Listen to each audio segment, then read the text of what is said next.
All right, everyone, welcome to episode 5 of the Web3 podcast. This is Tyke with my co-host Spencer. It's the first week of April.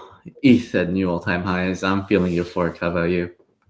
I'm feeling pretty good. I'm excited. I'm feeling so good. I think this is the beginning of alt season. Historically, Q2 has been really good for crypto. I think in 2017, it was like an insane quarter, like Q2.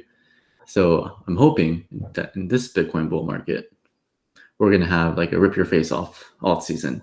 Because I remember in January, I held like Aave and Uniswap, and I was like, my mind was blown. I was like, how can this keep going up? I was like, because Aave and Uni up 20% for like every single day for like a week. I'm like, what?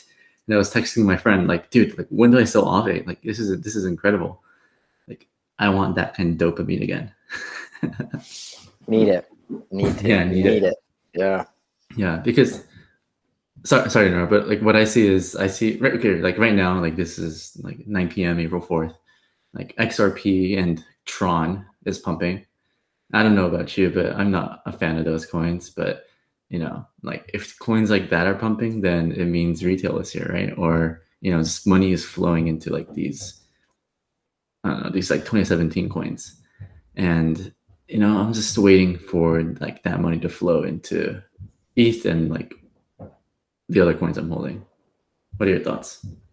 Yeah, my opinion, which is actually pretty interesting, is that you brought up, is if XRP is rallying, which has kind of been the poster child for regulation. Mm-hmm. If XRP is rallying, I think the only thing that I see preventing just an insane melt your face off rally is regulation. I think that's the biggest, near-term risk. And so if XRP is rallying right now, it's kind of a good signal here because maybe people aren't worried about regulation as much, and then we can see it blow off the top alt season rally. So yeah, I think XRP settled for like 50 million or something. Yeah, I don't really know what that was about, but I think it was less bad than people expected. So I think the coin's like doing relatively well. So if they settle, Tron. I want to look into the settlement because I'm curious. Is the SEC halting their investigation? What exactly was the $50 million settlement? But we should look that up and talk about it. Yeah, let me look it up right now. Yeah. Okay, yeah, we can do it next time. Yeah, let's just do it next time. But Tron, I've actually had a couple of smart people poke me about it and ask me, if I had any opinions on it. So I'm curious because their 2 cents that they gave me was, can you look into Tron and let me know what you think? Because to them, it's a black box. So I don't know much about Tron. I actually want to research it. Yeah, I think it's another layer 1. I think it was like one of those ETH killers in 2017 that didn't really amount to anything. I think, I believe like a lot of Tether volume is on like Tron, just because it's cheaper to move Tether. But I don't really think there's any other use cases other than to move around Tether. But the CEO is Justin Sun, and he's like a fucking billionaire. Yeah. He like tried to buy like the NFT for like 69 million. I saw this on Twitter. I don't know if it's real, but like apparently Justin Sun put like $1 billion of like assets on like Compound. I think he's just like flexing. I think he's just flexing. He likes to flex. He likes to buy NFTs too. Yeah, he does. I guess if you're a billionaire, you can throw that weight around. So his marketing is really good. Yeah, I've heard about Polynex, that DEX that's built on top of it, but BitTorrent. BitTorrent. I missed out on BitTorrent. Like I was super bullish BitTorrent, and I just never got around to it. So I've used BitTorrent. Like a lot of people use BitTorrent, but I didn't really understand the tokenomics behind it. But yeah. I'm just really excited for alt season. Yeah, me too. I think we're right on the cusp of it, potentially. So, have you been adding to anything in light of alt season potentially? Yeah, so I added a relatively big bag of Ether. Let's go. Basically, like I didn't even want to buy Ether. like I wanted to deposit dollars, like USDC, to my MetaMask. So I put money on Coinbase, but they have like a 6-day withdrawal like pause, right? Mhm. So I couldn't do anything with it. So I'm like, you know what, like I don't want to just hold dollars right now.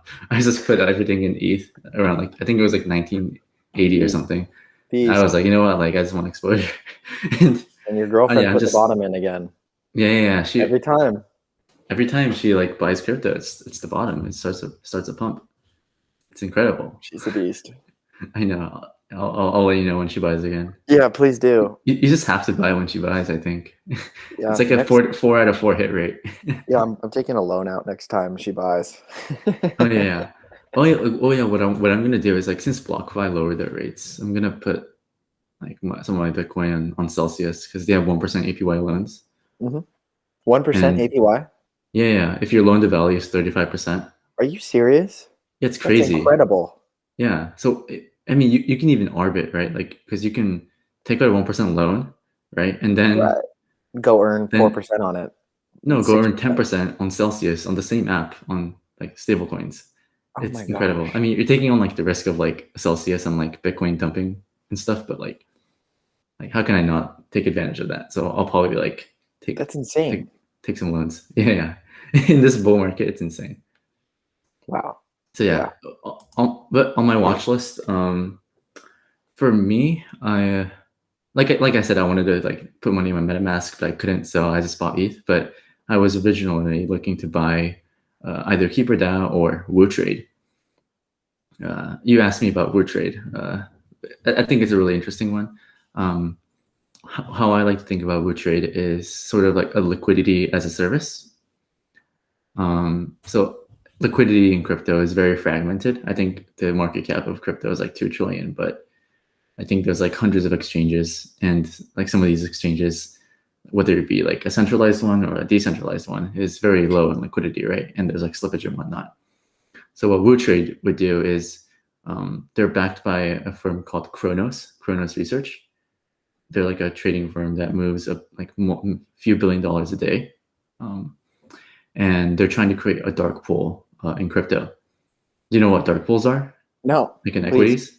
Yeah. Yeah. So I guess like if you're like a really big fund, let's think about stocks, right? If you're like a really big fund, like you don't really want to move the price of like some stocks if you're like buying a fat load, Right. right?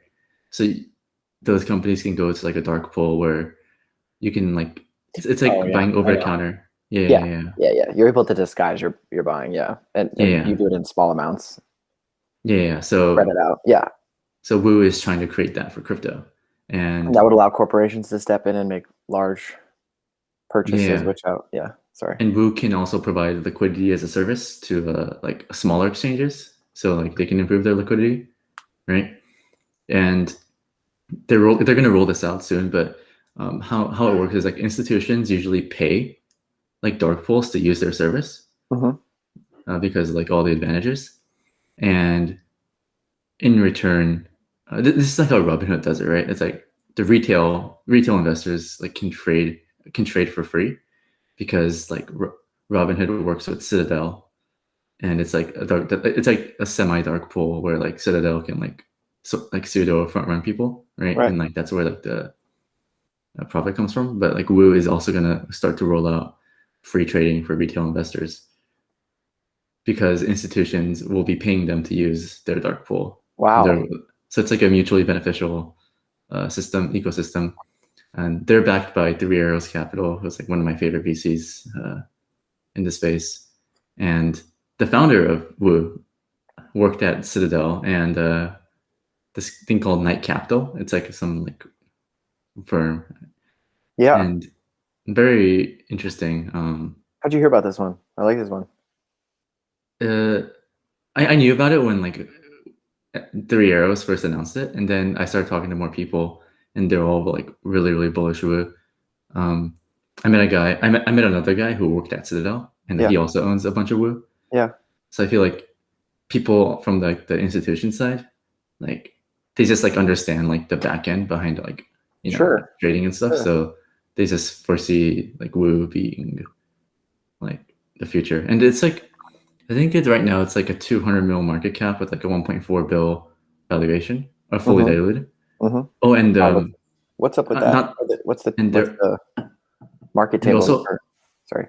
sorry, I'm gonna keep adding because Yeah. but Go. they're gonna use 50% of their income to buy back and burn tokens, Woo tokens, and they also have like a Woo VC system where like they're gonna invest in like other projects. Mm-hmm. I think with Woo tokens Like acquisitions. and acquisitions or investments, like, and like if those investments like earn a return, earn a yield, then like the profits would go back to the token holders. I think that was really cool because if you think about like DAOs, like decentralized autonomous organizations, like some like Uniswap, I think has like 5 bill in like their treasury, but they're not really using it, right? And like hopefully like in the future governance can like decide what to do with it, but it'll be cool like if like the community votes.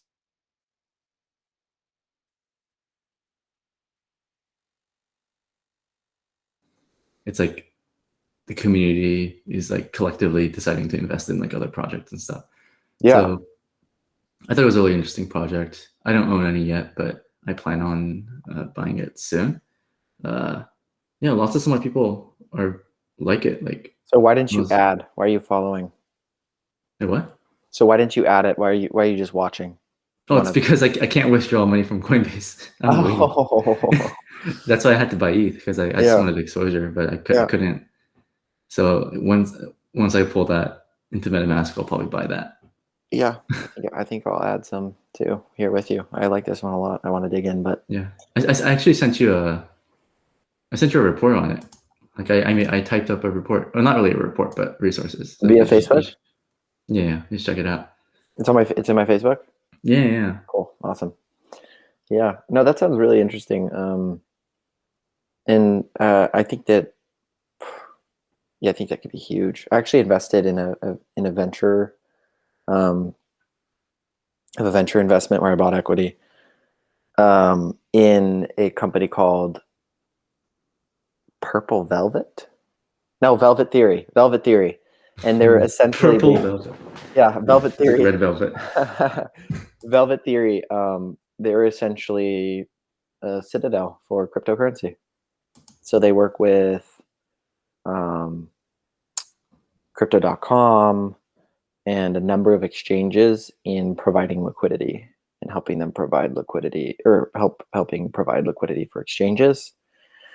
They have tech, it's pretty cool. And they're also going to work with Starlink, which is really cool. And so eventually when Elon Musk sends up all the satellites with Starlink, they're going to utilize Starlink, which I thought was kind of awesome. But I yeah, think there's so a lot I of projects like this. I think there's a Mhm. lot of like these liquidity services, but I think I don't know who the team is for Velvet. I think there's another project called Orion Mhm. protocol. Mhm. It's also like does the same thing, but like Orion, I looked at the team and there's just like a bunch of like coders, right? But Woo is like the fucking crazy traders like with like decades of experience. So I feel like I would rather bet on like those guys. Yeah, but on a smart team, absolutely. Yeah, so Woo, very excited. I'm gonna buy as soon as Coinbase allows me to withdraw. Just waiting. Don't I release have to this wait. until you establish your position. Yeah, I have to wait 2 more days, so I'll Yeah. probably have to. So my our viewers can front run me. Hmm. Hmm. But how about you? Have you been buying anything? Yeah, I bought some ETH, Serum, and Quant. So Quant and Serum are similar. Quant is more so focused on interoperability between blockchains. They have a really smart team. I think they're based out of France. I won't dig into that one too much. I think it has a market cap of about 400 million. Mm-hmm. I uh, I think there's a great use case for that project. You've already seen, a number of projects kind of similar to that, but this one is unique in that they provide services. So if a blockchain wants to become interoperable, yeah, then they can use some of the services provided by Quant to enable that. And then Serum, it's by the same engineer for FTX. So FTX is the futures and derivatives trading platform. Yeah. And it's done very well. That coin's done very well. And then Solana was also built by Sam. Forgetting his last name. It's like a Bankman-Fried. Yeah, Bankman-Fried. Yeah. So Solana is, I'm actually very bullish on Solana. I don't own any yet, and I don't know if I will. But I think that right now we have an interesting phenomena with Ethereum and Harmony One. So Harmony One being, processes a lot of transactions. I'm bullish on the project, and it allows for sharding, and I think it allows for 118,000 transactions per second, which is like, dumbfound. Incredible. Yeah, and so ETH's trying to be that. They're essentially enabling sharding with ETH 2.0, and then Solana, in my opinion, already has the infrastructure built out, and they're this incredible blockchain that's ready to go. And if I was a developer and I was entering the crypto space, I would want to build out on a network that's scalable and ready to scale. And the problem with Ethereum that I see is that pipes are kind of clogged, and they're trying to fix them. I'm still bullish, and I think everyone's really bullish on Ethereum because we love Ethereum, and you get Ethereum heads and people who really love Ethereum. But Serum is built on Solana, so it's a DEX, and it's it's essentially a derivatives play. So Serum is a DEX with really low transaction costs, like extremely low transaction costs, and it also allows for it's a DEX in particular. It's for futures and derivatives. So it's like FTX but built on decentralized, because FTX is centralized, so it's a DEX. It's a DEX version of FTX. I missed FTX, so this is my play. Price action looks really attractive, so I established a position here, and not investment advice, but I'm very bullish on it. Yeah, I feel like we both missed on Polkadot, missed out on like the DOT token, so we bought Hydra, which I think I wish I bought more, but like very, very bullish. So it makes sense. It makes sense for you to like go like. I feel like I saw Solana at like $1, but I just like didn't really look up on it. Look research. Now it's like 22 or something.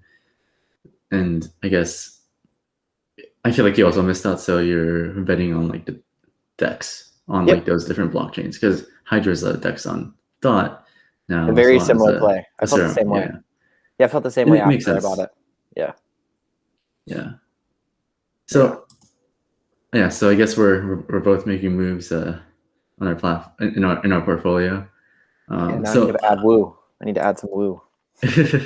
I'm glad I converted you. Yeah, do your own research. I sent you I sent you a doc, so you should be able to use that. Thanks. But it's like when I feel like so going back to like when Spencer and I reconnected, it was like I think November or December, like Bitcoin broke 20K, and I literally just like posted on my Instagram, like, oh my god, like we're gonna make it, boys. And then like Spencer was like the only person that commented, because none of my friends didn't really give a shit. But, and then like we started talking, and now we're like 5 months later, we're still talking about like. And now we're best friends. Yeah. And when he first talked to me, he told me he had the strategy of when I buy a coin and it triples, I take a third off the table. Take my initial capital off the table. And I say, like that's dumb. Like I'm here with a 10 bagger. Like, why are you doing that? But I think you made a pretty good argument on like, you're not just selling for cash. You're just like buying other stuff. So do you want to go over like your thesis in more detail and like why you think it's better than like like diamond hands holding? Like Yeah, I think I think the hardest part of investing, and most people will agree with this, is knowing when to sell. yeah. And so by selling a third on a triple, it kind of takes the emotion out of the trade because you essentially take your money off the table. Mm-hmm. But I'm not selling it for cash. If I was selling it for cash, I'd be emotionless and I wouldn't be worried about it. But then I'd also limit my upside. And so what I've been doing is selling a third, taking that and rolling it into a new position or adding to Bitcoin and Ethereum. So you're almost kind of taking your more risky trade, taking some of the capital off and putting it into a more stable investment or like a blue chip. Mm-hmm. And so that's what it's allowed me to do, is just be a little bit less emotional, take a third off. It limits your upside, obviously, but the way I think about it is if you're invested in Hydra and Hydra goes up 300% and you take a third off, you know, essentially if Hydra's gone up 300%, on like a risk return analysis, it's up 300%, which it could go up 30 times, it could go up 20 times. You can't be certain, but as your return, starts to get exponential, the possibility of the return going even higher decreases. And so it makes sense if you're moving, your third into a smaller alt that hasn't maybe had that melt your face off rally yet. And it has also allowed me to be like, I have this watch list of projects that I'm interested in. I'll put a third of my money into it. And so it's kind of worked out. And then I've kind of created this basket of investments here, but it definitely limits your upside. And it's hard to see sometimes because, I have Luna. I had Luna. I had a couple of coins that have gone, 20x or whatever. And you're like, well, why don't I have more money than I do? It's like, oh, I sold a third of my capital pretty early. So it can be frustrating, but it's just something that I stick to, and it's keeps you sane. It's like you got to have your rules, and this is the one I stick to. So Yeah, and you don't do this with Bitcoin, right? I feel like Bitcoin's a little different, just because yeah, Bitcoin is Bitcoin. I've never sold any Bitcoin. Yeah, Don't ever sell your Bitcoin. yeah, that makes sense. Yeah, but like when you're saying it makes sense. Like after 3x, then the next 3x is like much harder, right? Mm-hmm, The first 3x is like going 1 to 3 is a lot easier than going 3 to 9. Yeah. So what would your kind of exit strategy be moving forward? If say your crypto bag, when it moons, you have 7 figures and you're happy. I'm very happy. Yeah, we're both happy. What are you doing? Yeah, I feel like if I ever have like that big a bag, I feel like, because right now I feel like we're focused on like growing our capital just because we're young and we see this opportunity that like I think is like maybe like once in a lifetime, right? This crypto bull market. So it makes sense to like take a lot of risk and like just hope the diamond hands through it. But if I ever hit like 7-figure like bankroll, then I think I focus more on like a conservative strategy, or I focus on conserving my capital. So instead of like, what is it? Because right now I feel like I have like a lot of alts, right? But if I ever hit that much, I would just focus on like farming stables. So that would mean like, hypothetically, if I had $1 million, I'll probably put like 200K on like BlockFi and Celsius, like a centralized exchange, a centralized company that gives me like 8%. I'll put like maybe 200K between Aave and Curve, like just like a proven decentralized app on Ethereum that works with like stable coins.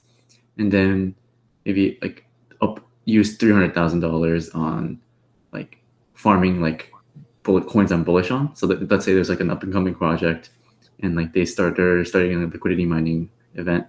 Then I'll just put like 100K in there and like farm the governance token. So I'm taking on the risk of getting rugged, right? And like the opportunity cost of capital, but I'm not like buying the tokens in the market. I'm just like earning it over time. I feel like that's, if I look at like what whales are doing in crypto, I feel like a lot of people are just like farming with stable coins, Bitcoin and ETH. I think that's a really smart strategy that they're doing. So I'll probably like do a lot of things with stable coins, and I'll always have like a bag of Bitcoin and ETH, I think. Sure. So I'll probably like break it down like that. And also like, maybe like half of my portfolio will be like something related to like stable coins that's like earning me passive income, and then the other half is comprised of like Bitcoin, ETH, and like high risk alts. I feel like that's Yeah. a good way to think about it, to like Yeah. manage risk, but to also grow your capital. What are your thoughts, assuming you hit like $1 million?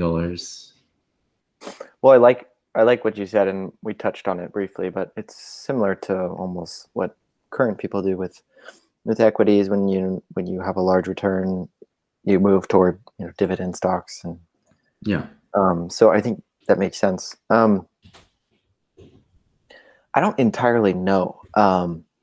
Ideally, I would love to use my crypto so that I can avoid paying taxes on it to buy hard assets like a house. That would be So nice. if I could approach Bitcoin? Oh somebody, my yeah, I god. could approach somebody and be like, hey, here's a Bitcoin. Can I have your house? Yeah. I think that would be ideal because then I can avoid taxes on it. I mean, Um, technically, you still have to pay taxes by when law. when I but when I don't know because I go through an escrow You- company, and if I pay someone a Bitcoin, maybe yeah, I think you're probably right. but maybe you don't report that. Well, right. Well, if I just be like, hey, buddy, like, let me have your house. Here's a Bitcoin. Might work. So, Yeah. um, but yeah, I think slowly, you're constantly analyzing your portfolio, trimming alts as they start to moon, and or maybe they don't work out. Um, and so much more monitoring of my alt positions. I do think DeFi is going to be the future of finance. So banks offering, I think my high yield savings account right now offers me 0.5%, which is like high for the market, which is not okay. But I think that probably there'll be better yield in DeFi than anything else. So at that point, I think I'll always hold my Bitcoin. Always hold some of it at least. I'm not going to really trade around it too much. I might hedge it and short if I see the market correcting here. But yeah, I'll trim some of my alts, put them into DeFi, yield farming protocols like you said, or if I see interesting new protocols coming about, absolutely take some of it, roll it in. But yeah, when we make it, we gotta have a plan. So it's good to think about now. Yeah. It's not if we make it, it's like when we When? make it. Let's It's just a go. matter of time. Is it this Yeah. year, the next year, 2 years from now? Yeah. I always like, because like I follow like wallets of whales sometimes. Mm-hmm. Like literally like all they do is like they have like wrap Bitcoin, and like they put a bunch of it in like some product, some like app, and like there's like farming the token, or there's like putting a like $1 million with the USDC and like just farming a token. Yeah. Like it's just so smart, because I mean, as long as like this guy like audits the smart contract to make sure that he can't get rugged, then he's just like earning it, right? Yeah. Like taking very low risk. Blows my mind too with some of the guys that when we're looking at Hydra and the test net, some of these guys that come in with huge whale accounts and just start earning ridiculous APYs early, Mhm. right? If you bought $1 million worth of Hydra and then you come in and you earn 50 APY and the project's gonna do well, Yeah, it's like that's serious money. So if you can keep snowballing like you're talking about and rolling your positions, like when you get to that level, it's insane. Especially in a bull market like right now. Like yeah, imagine buying a bunch of uni through the airdrop. We're getting a bunch of sorry, not buying, but getting a bunch of uni from airdrop. Just there's a huge amount of alpha in being a user, in being a tester, in getting your hands in on different projects and using them because you get rewarded for being an early user. And so some of these guys coming in and creating, being validators for projects.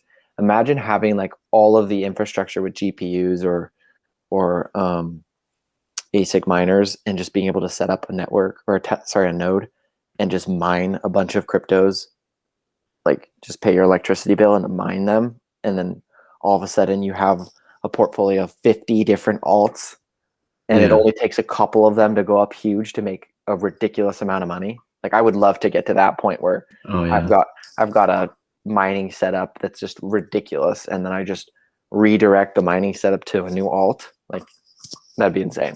It's like owning I don't know, a gold mining facility and then saying I'm no longer going to mine gold, I'm going to go mine uranium. It's like you have the infrastructure, just redirect it. Yeah. My friend was talking about like, he was like, oh yeah, like after this bull market, like I might, because I think there's like these Bitcoin mining services where you can like buy fractions of like the computing power or something. So like maybe this Bitcoin like mining rig, you can buy like 1/1000th of like its rewards, right? I feel like investing in things like that just to earn like passive Bitcoin is like really insane. Yeah.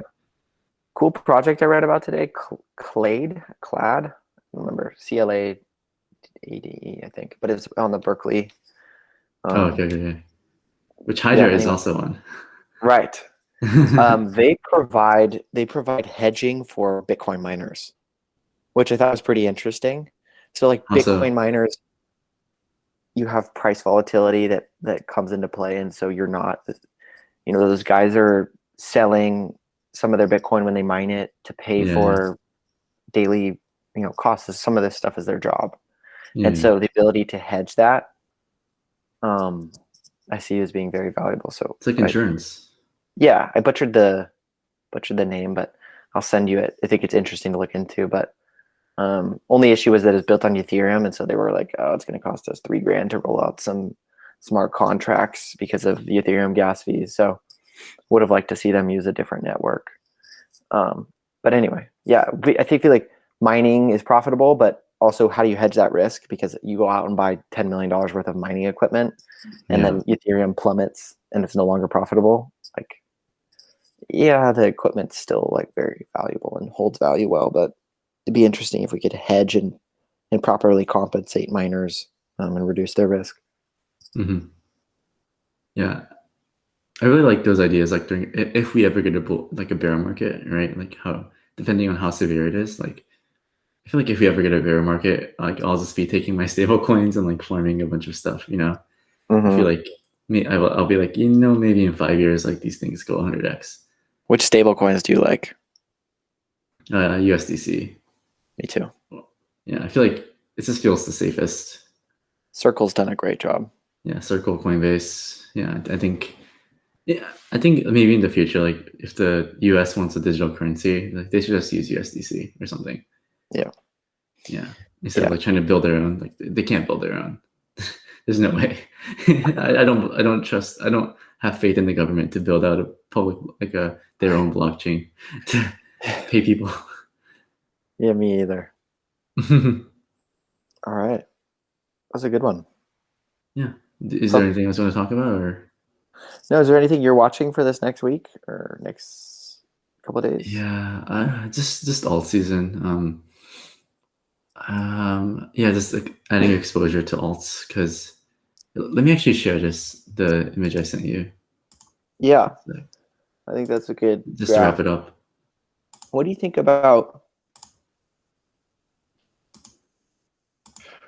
I think it's hard to. Oh, perfect. So this chart just shows that, like in 2017, we had this crazy. Okay, so like when Bitcoin dominance is going down, it means like it's alt season, right? Like alts are just going up in like crazy amounts of value. So in 2017, it happened when Bitcoin was above the 20-week moving average, right? So in a bull market, and was above the prior all-time high. So I think the prior all-time high was like $1,000 in like 2014 or something, 2013. So like right after Bitcoin got past 1,000 and it kept going up, like that was when alt season like happened. And we can already see like starting January, like we've had this alt season where, Bitcoin's been doing well, but like other coins have been pumping really hard. So I'm hoping that Bitcoin dominance can, get to like maybe 40%, 30%, like 0.4, 0.3. That'll be very euphoric. That'll be crazy. Wow. It makes me think that I need to really dig in now and look for alts to add to. Yeah. Like this, there's not that much data points, right? Because like this is only taking into account the 2017 bull market, right? Right. So like there's no guarantee that this happens this time. Like maybe it's just Bitcoin hits like 500K and like the alts just underperform. That's a possibility too. But I have a feeling that we're gonna have alt season. I think we're gonna have like at least one more alt season, and I think it's gonna be crazy. I think a lot of I'm here people for it. I think so too. I agree. Yeah. And it's like a self-fulfilling prophecy, right? It's like everyone believes Bitcoin's gonna hit 100K, and everyone believes alt season. So hopefully it happens. I'm positioned for it, and if my coins do really well, then oof. When narrative economics sounds good to me. Yeah, I'll buy you a steak if Some we'll buy guy- each other steaks. We'll buy each other steaks. Some guy at work got me a gift card for Outback Steakhouse, and there's no Outback Steakhouses even near me, but I'll get Out of you a all the gift card to places, Outback Steakhouse. Yeah, I'll get I've you a never gift been card. there. You and the pug. You gotta feature the pug on the next podcast. Oh yeah. He's a cute one. He's a cute one. Yeah. All I right. like humping things. But anyways, let's end on that. I thank you guys for watching. If you have any comments, if you want Spencer and I to talk about anything for next week, just leave in the comment section below. And yeah, thank you for watching.